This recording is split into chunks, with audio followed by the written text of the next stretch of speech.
എല്ലാവർക്കും നമസ്കാരം. Live update ആണ്. രാവിലെ തന്നെ ജിസയിലും കിച്ചൺ ടീമുമായിട്ടാണ് അടി നടക്കുന്നത്. ജിസയിൽ കോഫി പൗഡർ എടുത്തിട്ട് ഒളിപ്പിച്ച് വെച്ച് ഉപയോഗിക്കുന്നു എന്നുള്ളതാണ്. ജിസയിലിൻ്റെ അടുത്ത് ഇത് ചോദിക്കുന്ന സമയത്ത് ജിസയിൽ വളരെ കൂളായിട്ട് നിന്നിട്ട് പറയുന്നുണ്ട്, അതവിടെ തന്നെ ഉണ്ടായിരുന്നു, ഞാനത് അവിടുന്ന് തന്നെയാണ് എടുത്തത്, തുടക്കം തൊട്ടേ അവിടെ തന്നെയാണ്. അപ്പം കിച്ചൺ ടീം പറയുന്നു, ഇന്നലെ കോഫി പൗഡർ തീർന്ന കാര്യം എല്ലാവരും ഇരിക്കുന്ന സമയത്ത് പറഞ്ഞതാണ്. അപ്പം ജിസേൽ എന്തുകൊണ്ട് ഇതിവിടെ ഇരിക്കുന്ന കാര്യം പറഞ്ഞില്ല? ഇന്നലെ തീർന്ന കോഫി പൗഡർ എങ്ങനെ ഇപ്പം ഇവിടെ വന്നു എന്ന് ചോദിക്കുമ്പോൾ എനിക്കറിയത്തില്ല, അത് ആദ്യം തൊട്ടേ അവിടെ തന്നെയാണ് ഇരുന്നിരുന്നത്, നിങ്ങൾ കണ്ടുപിടിക്കാത്തത് നിങ്ങളുടെ തെറ്റാണെന്ന്. അതായത് ഒളിപ്പിച്ച് വെച്ച ജിസേലിൻ്റെ തെറ്റല്ല, കണ്ടുപിടിക്കാത്ത അവരുടെ തെറ്റാണെന്ന്. അവർ വളരെ സീരിയസ് ആയിട്ട് ജിസേലിൻ്റെ അടുത്ത് സംസാരിച്ചുകൊണ്ടിരിക്കുന്ന സമയത്തൊക്കെ ജിസേൽ വളരെ കൂളായിട്ട് നിന്ന് അവരോട് ചിരിച്ചും കളിച്ചും അവരെ കളിയാക്കുന്ന രീതിയിലാണ് ജിസേൽ സംസാരിച്ചുകൊണ്ടിരുന്നത്. ജിസേൽ ആയതുകൊണ്ട് തന്നെ ആരും ജിസേലിൻ്റെ മേളിൽ തട്ടിക്കയറാനും ചോദ്യം ചെയ്യാനും കടിച്ചു കയറാനും ഒന്നും ചെല്ലത്തില്ല എന്നുള്ളത് ജിസേലിനും അറിയാം. ജിസേലിൻ്റെ സ്ഥാനത്ത് ഇപ്പോൾ അനിമോളോ അനീഷോ വേറെ ആരെങ്കിലും ആയിരുന്നുണ്ടെങ്കിൽ എല്ലാവരും കൂടെ കടിച്ചു കയറി കൊല്ലുന്ന പരുവത്തിലാക്കിയേനെ. കാരണം ജിസേൽ ഉണ്ടാക്കുന്ന കോഫി ജിസേലിന് വേണ്ടപ്പെട്ട ആൾക്കാർക്കും ജിസേൽ കൊടുക്കുന്നുണ്ട്. ഇപ്പം ഷാനവാസിനും കൊടുക്കുന്നതുകൊണ്ട് ഷാനവാസും ജിസേലിനെതിരെ സംസാരിക്കത്തില്ല. ഇന്ന് രാവിലെ ഈ പ്രശ്നം നടക്കുന്ന സമയത്ത് ഷാനവാസ് ജിസേലിൻ്റെ അടുത്ത് പറയാണ്, നീ എവിടെയാണ് അത് ഒളിപ്പിച്ച് വെച്ചിരിക്കുന്നതെന്നും നീ ആരോടാണ് അത് ഒളിപ്പിച്ച് വെച്ചിരിക്കുന്നതെന്നും ഒക്കെ എനിക്കറിയാം, പക്ഷേ എനിക്കത് പറയാൻ പാടില്ല. കാരണം തലേ ദിവസം ഷാനവാസും കുടിച്ചതാണ് ജിസേൽ ഉണ്ടാക്കി കൊടുത്തിരിക്കുന്ന കോഫി. അതേപോലെ അക്ബർ ജിസേലിൻ്റെ അടുത്ത് ചോദിക്കുന്നുണ്ട്, ഇന്നലെ ശരത്ത് അവിടെ നിന്ന് എല്ലാവരോടുമായിട്ട് പറഞ്ഞതല്ലേ കോഫി പൗഡർ തീർന്നു എന്നുള്ളത്, അപ്പോൾ നിനക്ക് പറയായിരുന്നില്ലേ തീർന്നിട്ടില്ല അവിടെ ഇരിപ്പുണ്ട് എന്ന്, എന്തേ നീ പറയാതിരുന്നത്?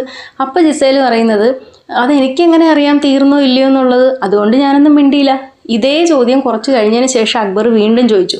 അപ്പം ജിസേൽ പറയുന്നത്, അത് ഇവർക്ക് കൊടുത്തു കഴിഞ്ഞാൽ ഇവർ 2-3 തവണ കോഫി ഉണ്ടാക്കിയിട്ട് അത് തീർക്കും, അപ്പോൾ എനിക്കൊരു തവണ ഇട്ട് കുടിക്കാൻ വേണ്ടിയിട്ടാണ് അത് മാറ്റി വെച്ചെന്നുള്ളത്. ജിസേലിനെ പോലെ ഇത്രയും കള്ളത്തരം പറയാനും ചെയ്യാനും പറ്റുന്ന, ഇത്രയും ധൈര്യത്തോടെ ചെയ്യാൻ പറ്റുന്നവർ വേറെ ആരും ഇല്ല അവിടെ.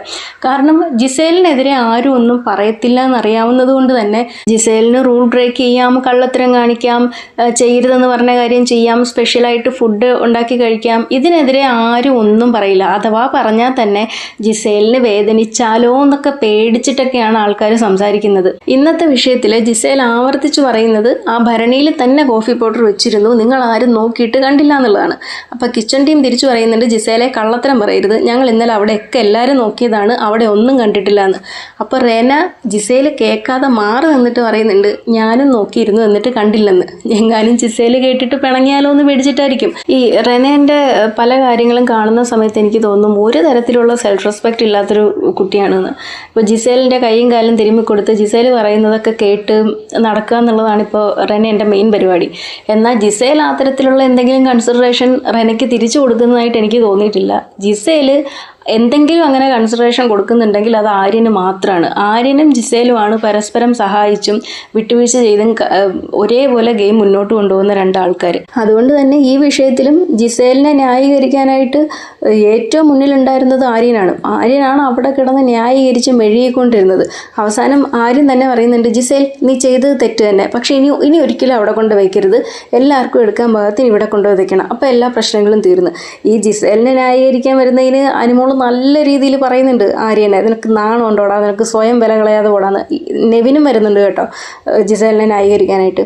അവരുടെ അടുത്ത് രണ്ടുപേരോടും അനുമോൾ നല്ല രീതിയിൽ പറഞ്ഞു വിടുന്നുണ്ട്. ഏതായാലും ജിസേലിൻ്റെ ഈ വഴക്ക് നടന്നതോടുകൂടി രാവിലത്തെ ഭക്ഷണം ഉണ്ടാക്കാൻ വൈകി. പിന്നെ അതിൻ്റെ പേരിലായി അടുത്ത പ്രശ്നം. ഈ ജിസേലിൻ്റെ വിഷയം വന്നപ്പോഴത്തേക്കിനും തൊണ്ട വയ്യാതിരുന്ന ഷാനവാസും വളരെ സൈലൻ്റായിട്ടും മാന്യമായിട്ടും പ്രതികരിച്ചിരുന്ന പലരും അനുമോളുടെ അടുത്ത് കടിച്ചു കീറാനായിട്ട് ചെല്ലുന്ന രീതിയിലായിരുന്നു.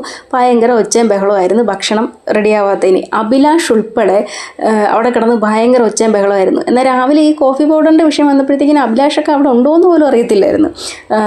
ആദ്യത്തെ ദിവസം അനുമോൾ വെളുപ്പിനെ എഴുന്നേറ്റ് കറക്റ്റായിട്ട് ഫുഡൊക്കെ ഉണ്ടാക്കി വെച്ചിരുന്നല്ലോ. അപ്പോൾ അഭിലാഷ് പറയുന്നുണ്ടായിരുന്നു, ഇത് ആരംഭ ചൂരത്വമാണ്, പിന്നെ അത് കഴിഞ്ഞപ്പോഴത്തേക്കിനും ഫുഡ് മര്യാദയ്ക്കല്ല എന്നൊക്കെ പറഞ്ഞുകൊണ്ട് അങ്ങനെ പറഞ്ഞ് അനുമോൾ അവിടെ ഇരുന്ന് കരയുന്നുണ്ട്. അത് കഴിഞ്ഞതിന് ശേഷം ജയിൽ നോമിനേഷനാണ്. ജയിലിലേക്ക് ഒണിയലിനെയും ജിസേലിനെയാണ് തിരഞ്ഞെടുത്തിരിക്കുന്നത്. അപ്പോൾ ജിസേലിനെ തിരഞ്ഞെടുക്കാനുള്ള കാരണം മോഷണം, പിന്നെ ടാസ്ക് മര്യാദയ്ക്ക് ചെയ്തില്ല, പിന്നെ എന്ത് കാര്യത്തിനും ആര്യനെ സപ്പോർട്ട് ചെയ്യുന്നു എന്നുള്ളതാണ്. ഒണിയലിനെ പറയാനായിട്ടുള്ള കാരണം ഇന്നലെ നടന്നിട്ടുള്ള വഴക്കിനിടയ്ക്ക് റെനയ്ക്കെതിരെ പറയാൻ പാടില്ലാത്ത വളരെ മോശമായിട്ടുള്ള വാക്കുകൾ ഉപയോഗിച്ചു എന്നുള്ളതാണ്. അതേപോലെ ഒണിയലിനും ആര്യനും 7 വോട്ടുകൾ വീതമായിരുന്നു. അതിനകത്തുനിന്ന് ഒരാളെ ചൂസ് ചെയ്യാൻ പറഞ്ഞപ്പോഴാണ് ഒണിയലിനെ ചൂസ് ചെയ്യുന്നത്. അപ്പോൾ ആര്യനെതിരെ പറഞ്ഞിരുന്ന കാര്യം ടാസ്ക് മര്യാദയ്ക്ക് ചെയ്തില്ല എന്നുള്ളതാണ്. അതേപോലെ തന്നെ ഇന്നലത്തെ ടാസ്കിൽ ശൈത്യൻ്റെ ടാസ്കിൽ ഇരുന്ന് ചിരിച്ചു എന്നുള്ളതും. അതേപോലെ അഭിഷേകിനും 6 വോട്ടുകൾ കിട്ടുന്നുണ്ട്. അഭിഷേകിനെ വോട്ട് ചെയ്തവരിൽ അനീഷ് പറഞ്ഞ അഭിപ്രായത്തോടാണ് എനിക്ക് യോജിക്കാൻ പറ്റുന്നത്. കാരണം ഇന്നലെ ലൈവ് കണ്ടുകൊണ്ടിരുന്ന ഒരാളെന്നുള്ള നിലയ്ക്ക് ഇന്നലെ ശൈത്യൻ്റെ ടാസ്ക് നടക്കുന്നു, ആര്യൻ അവിടെ ഇരുന്ന് ചിരിക്കുന്നു. ആര്യൻ വല്ലാതെ അത് എക്സ്പ്രസ് ചെയ്യാൻ തുടങ്ങിയപ്പോൾ സരിക പിടിച്ചിട്ട് ആര്യനെ പുറകിലിരുത്തുന്നു. അപ്പോൾ അവിടെ ഇരുന്നിട്ട് ഓരോ കോപ്രായം കാണിക്കുന്നുണ്ട്, ചിരിക്കുന്നുണ്ട്. അപ്പോൾ സരികയും ചിരിക്കുന്നുണ്ട്, അതിൻ്റെ കൂട്ടത്തിൽ റെനയും ചിരിക്കുന്നുണ്ട്. റെന ഇങ്ങനെ പുറകോട്ട് നോക്കിയിട്ട് എന്തുവാ എന്നുള്ള രീതിയിൽ ഇങ്ങനെ കൈ മലർത്തിയിട്ടാണ് ആര്യൻ്റെ അടുത്ത് ചോദിക്കുന്നത്.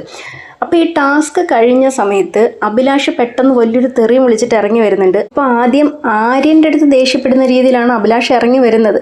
അപ്പോൾ ജിസേൽ പറയുന്നു അവൻ കരയായിരുന്നു, ചിരിക്കല്ലായിരുന്നു എന്ന് പറയുമ്പോൾ അഭിലാഷ് നേരെ തിരിഞ്ഞിട്ട് ഞാൻ അവനെ അല്ല പറഞ്ഞത്. അങ്ങനെ തന്നെ അഭിലാഷ് പറയുന്നുണ്ട്, ഞാൻ അവനെ അല്ല പറഞ്ഞത്, ഇവിടെ ഇരുന്ന് ചിരിച്ച മറ്റുള്ളവരെയാണ് പറഞ്ഞതെന്ന്.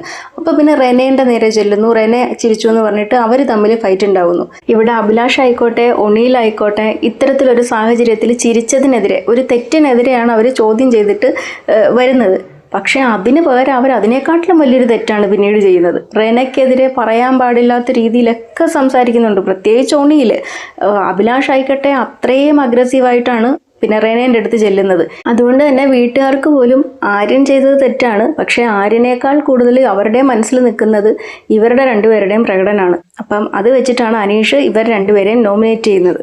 പിന്നീട് ക്യാപ്റ്റൻസി ടാസ്കിലേക്കുള്ള നോമിനേഷനായിരുന്നു.